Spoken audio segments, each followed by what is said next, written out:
बिहार बंगाल को जोड़ने वाला लाभा पुल बंद, लोग नावों से यात्रा करने को मजबूर। बिहार और पश्चिम बंगाल को जोड़ने वाले महत्वपूर्ण लाभा पुल में आई दरार के कारण यातायात पूरी तरह से बंद हो गया है। कटिहार जिले में महानंदा नदी पर स्थित ये पुल अब चलने के लिए अयोग्य हो गया है, जिसके बाद पुल की मरम्मत का काम शुरू कर दिया गया है। लाभा पुल बिहार राज्य पुल निर्माण निगम लिमिटेड द्वारा 2009 में बनवाया गया था, जिसकी लंबाई 600 मीटर थी और निर्माण में लगभग 200 करोड़ रुपए खर्च हुए थे। अब पुल का ऊपरी हिस्सा पूरी तरह से क्षतिग्रस्त हो चुका है, जिससे सड़क यातायात ठप हो गया है। इस पुल से दोनों राज्यों के बीच आवाजाही होती थी और इसके बंद होने से स्थानीय लोगों को बड़ी समस्या का सामना करना पड़ रहा है। मरम्मत के काम के दौरान लोग मजबूरी में ओवरलोडेड नावों का इस्तेमाल कर रहे हैं। हालांकि नावों का किराया बढ़ गया है और यात्रियों की सुरक्षा भी खतरे में पड़ रही है।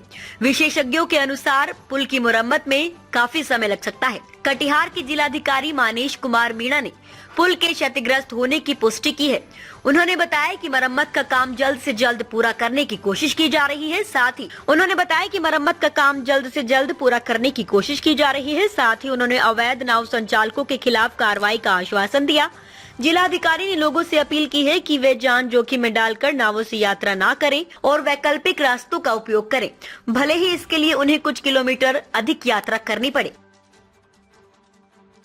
क्षतिग्रस्त होने का खबर आपके माध्यम से प्राप्त हुआ था। उसका एनएच के इंजीनियर के द्वारा उसको देखा गया है। उसमें एक पिलर पर जो भी ऊपर का शटरिंग का पोर्शन था, उसी में आंशिक क्षति उनके द्वारा रिपोर्ट किया गया। उसका मरम्मती का कार्य उनके द्वारा जारी है। बहुत जल्दी उसका शटरिंग इत्यादि का कार्य कर दिया जाएगा। अभी वर्तमान में उधर से परिचालन को रोका गया है और सभी आम नागरिकों से भी हम लोग अपील करेंगे कि जब तक पुल का मरम्मती का कार्य जारी है, उधर से आवागमन बाधित रहेगा और उसका जो अल्टरनेट रूट है बंगाल की तरफ से आने का, उसी का सभी लोग उपयोग करें, क्योंकि नदी के उस तरफ का जो रूट है उससे होते हुए आजमनगर के माध्यम से होते हुए सभी को आवागमन उसमें करना होगा। तो सभी लोग अपनी सुरक्षा का ध्यान रखें।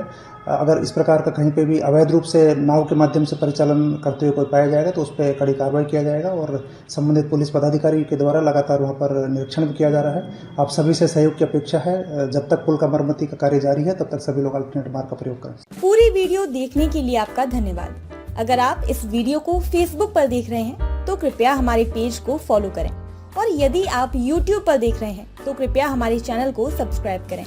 आप अपने दोस्तों में या फिर फेसबुक और व्हाट्सएप ग्रुपों में महत्वपूर्ण खबर यानी अफवाहों से दूर सटीक और सही जानकारी वाली इस खबर को साझा करना ना भूलें, ताकि वे भी सटीक और विश्वसनीय खबरों से अपडेट रह सकें।